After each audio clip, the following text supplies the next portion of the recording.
So ito yung sunod, mga kababayan. Nako, mga kababayan, good news ito ha. Magpapasalamat tayo kay Cheese Escudero. Bakit? Naku, mga kababayan, kung totoo man ito, good news. Like po tayo, mga kababayan, no? Like, share, subscribe. Sa mga hindi pa nakapag-subscribe, share and like. So ngayon, mga kababayan, ganito po yan. Si Cheese Escudero po, mga kababayan, ay meron pong masamang balak kay Sarah. Ewan ko kung totoo ito Ito po yung kumakalat ngayon sa social media, mga kababayan. At meron ngang lumabas. Laki ng lamok na yun Meron ngang lumabas, mga kababayan, na kumalat ngayon na si Cheese Escudero daw ay tawag doon yung nang convince, no? May tawag yan, ang tawag diyan, sana ba 'yon? Nang hikayat, no? Nang hikayat daw di umano ng mga senador na iboto si Sara para ma-convict.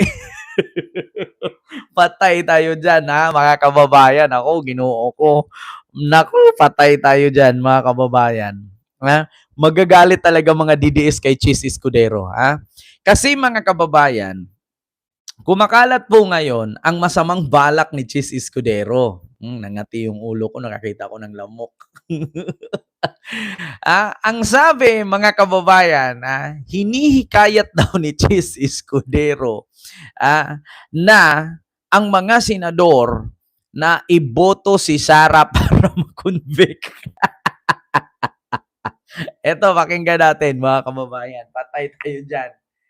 Itinanggi ni Senate Impeachment Court Presiding Officer Senator Cheese Escudero ang isang online article na sinasabing hinihikayat niyang bumoto para sa pag-convict kay Vice President Sara Duterte sa impeachment cases sina Senator Loren Legarda, Senator Jinggoy Estrada at ang magkapatid na sina Senator Mark Villar at Senator Camille Villar.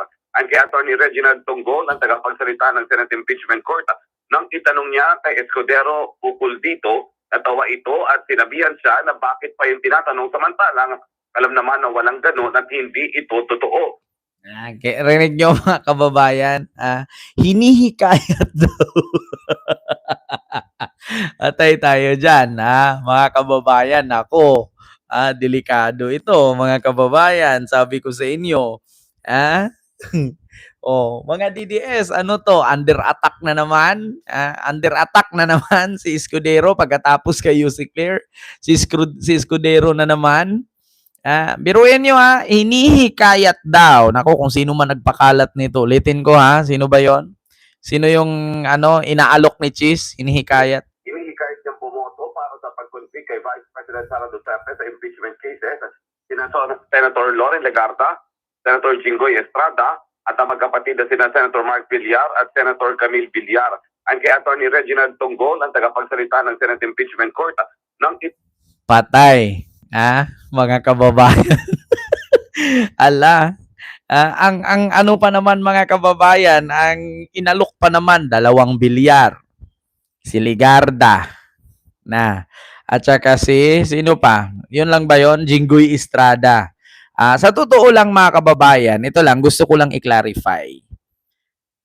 Halata po talagang fake news. Bakit? Bakit hikayatin ni Cheese si Jinggoy? Alam naman ni Cheese na nakakulong si Jinggoy. Hindi po pwedeng boboto si Jinggoy, nakakulong po siya. Kasi nga, di ba, meron silang inamindahan dyan na isang propose, tawag dito, hindi siya, ang tawag dito, petition, hindi ang tawag diyan, hindi ko alam anong tawag niyan sa kanila, mga kababayan, na magkuan sila, gawa sila ng isang yung katulad sa ginawa nila kay Digong na pauwiin dahil matanda na. May ganyan yung pinopropose nila, tapos pag-usapan nila, parang inamyendahan nila na pwedeng bumoto si Jinggoy at si Marcoleta. Sa pagkakaalam ko, bawal po talaga yan. No, mga kababayan, bawal po talaga na bumoto ang nakakulong. Sabi nga ni Ping Lacson, nakakainsulto sa mga senador na buboto ka para hindi ma-impeach si Sara or i-convict si Sara tapos naka-yellow ka ng damit or naka-orange ka ng damit. So hindi po pwede yung ganun. Diba, mga kababayan. Pero kung sakali man, kung totoo man yan, deserve. Mag-ingat na kayo kay Cheese. Diba? Sir Benji Oy and kay Ma'am Imalin Castellano, hello po. Kung totoo man, mag-ingat kay Cheese kasi alam na.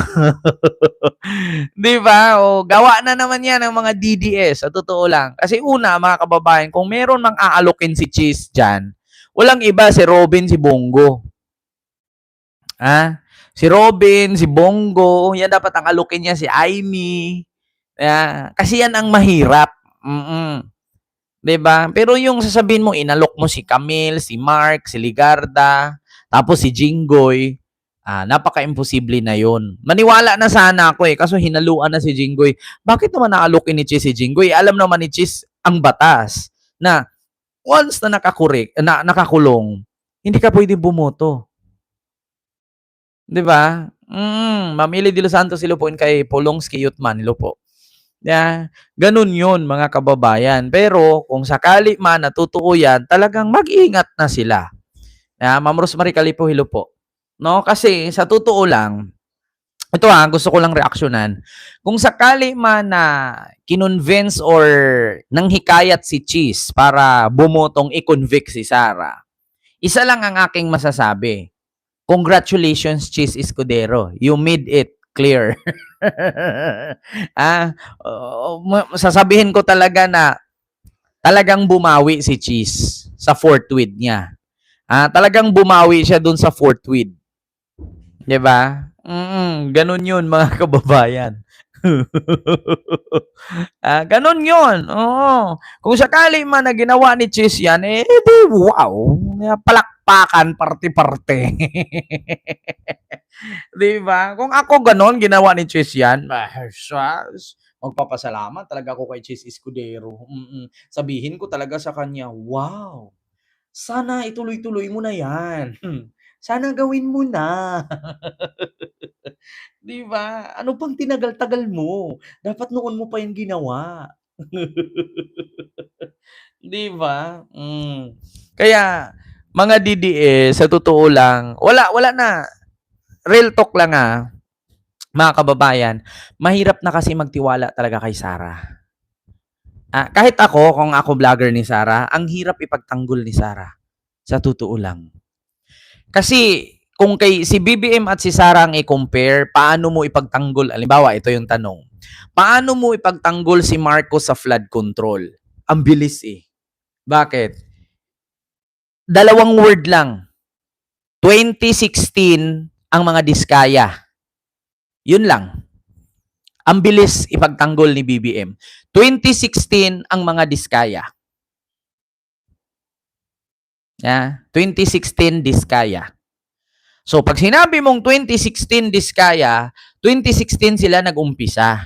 Sila ang may pinakamaraming flood control project sa buong bansa na umabot ng mahigit 300 billion ang kanilang nakamkam na pondo para ipagawa dyan sa mga flood control sa DPWH. So, ang sinabi agad ni Sara Diskaya, 2016 onward. Ngayon, kay Sara, paano mo ipagtanggol si Sara sa confidential fund issue niya? Ay ambot. Maskin abogado nga niya, nahihirapan siya ipagtanggol, kami pa kayang vloggers. Momich Fin Vlog, hello po. Yung abogado nga nila, yung abogado nga ni Sara, hindi ka masagot-sagot kung nasaan si Mary Grace Piatos, tapos ako vlogger. Paano ko sagutin? Di nga. Kung yung mga abogado nga ni Sara, hindi makapakita si Mary Grace Piatos, ako pa kayang vlogger. Ano gagawin ko? Maraming piatos yan sa Davao. Yung sa likod ng City High. Mga mayayaman yun. Tapos ibabalik-balik ko yung video ni Bato. Tapos yun yung lagi ko ipi-play. Na ang yung nagsalita, imbes na maniwala ka, isa din yung nagsalita, pugante. Di ba? Kaya nga, ang hirap mabubutasan ki. Sa totoo lang, ang hirap ipagtanggol ni Sara. Real talk lang. Ang hirap talaga ipagtanggol niya. Una, sabihin, yung Merry Crispiatos, hanap ka ng hanap ng Merry Crispiatos. Ito yung sinabi ni Bato. Sige, sabi, admitted, sinabi ni Bato yan. Sabutable yun. Maraming piatos sa Davao, dyan sa likod ng City High, mga mayayaman, malawak ang lupa. Sino yung nagsabi? Pugante. May naipakita ba si Bato? Wala. Di ba? Kasi ang kailangan ng tao ngayon, proof of evidence. Kasi pag sinabi ko, si Digong, kinain niya yung sarili niyang tae, paano kayo maniniwala? Kung wala ko ipakita na nagkumot-kumot siya ng tae tapos kinain niya. Mahirap kasi maniwala ng kwento lang. Kaya nga, di ba, yung 18 Marines pinagtatawanan natin. Kasi bakit? Ang sabi naghatid ng maleta, 5, 6, 7, 8, may small, medium, large. Asan yung picture? Video. Maskin man lang paghatid ninyo, walang nagpicture na natanggap na yung maleta, katabi ni ganito. Maskin man lang pag-deliver nyo, hindi man lang nagpicture na proof of delivery. Tandaan nyo mga kababayan, pera ang i-deliver nila. Kung ako kay saldi ko, para makasure akong na-deliver nila, malamang sa malamang, papipicturan ko. Sige nga, picture nga na nandyan kayo. Sige nga, picturean mo nga na na-receive niya. Kasi pera yung laman yan eh.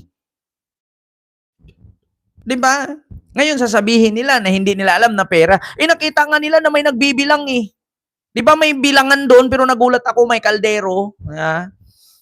Sasabihin ng mga Marines, hindi po namin alam na pera ang laman. Putang ina nyo. Nung binubuhat nyo yan, nakikita nyo nga may nagbibilang. Alam nyo nga kung magkano ang laman. Tapos sabihin nyo, hindi nyo alam na pera. At saka once na pera ang ihatid mo, kung ako kay saldi ko, maninigurado ako. Biruin mo, maghatid ka doon ng tag 200 million, 300 million kay congressman. Hindi mo ba papipicturan? Para proof of delivery? Di ba? Ganun yun, mga kababayan. Ay, naku talaga. Napaka-simple, mga kababayan. Kaya sabi ko sa inyo, kung totoo man na hinihikayat ni Chis ang mga senador para bumoto i-convict si Sara, edi good. Edi wow. Sana. Pero sa totoo lang mga kababayan, 13 na sila ngayon. 13. So kailangan lang talaga ng 3. Ligarda, 2 bilyar. Kasi wala naman tayong asahan kay Pia, kay Alan, kay Aimee, kay Bongo, kay Robin. Wala ka nang aasahan dyan sa 5 na yan. Yeah? Ang maaasahan mo lang talaga dyan, 2 bilyar si Ligarda. Alam nyo, ganito, meron na namang ilabas itong mga DDS nito. Tandaan nyo mga kababayan, meron na namang ilabas yung mga DDS yan. Ano yan, Ken? Sasabihin na naman nila yan, tignan nyo, pag umuwi si Ligarda, buburado kaso niyan. Pag bumaliktad si Lorin at popirma na makonvict si Sara, bubura kaso niyan. Ganyan na naman ang gagawin ng mga DDS. Maniwala kayo sa akin, mga kababayan. Pag umuwi si Lorin Ligarda, tapos i-convict, pipirma na makonvict si Sara, bura ang kaso niyan. Pero kahit ako, parang naniniwala ako eh. Yeah, parang naniniwala ako eh. Di ba, mga kababayan? Parang naniniwala ako na kapag ka-i-convict si Sara, mabubura ang kaso. Kasi kay Chis Escudero at kay Joel Villanueva, nawala kaso eh. Di ba? Nagtaka kayo mga kababayan? Hindi, kayo, nagtaka rin ba kayo?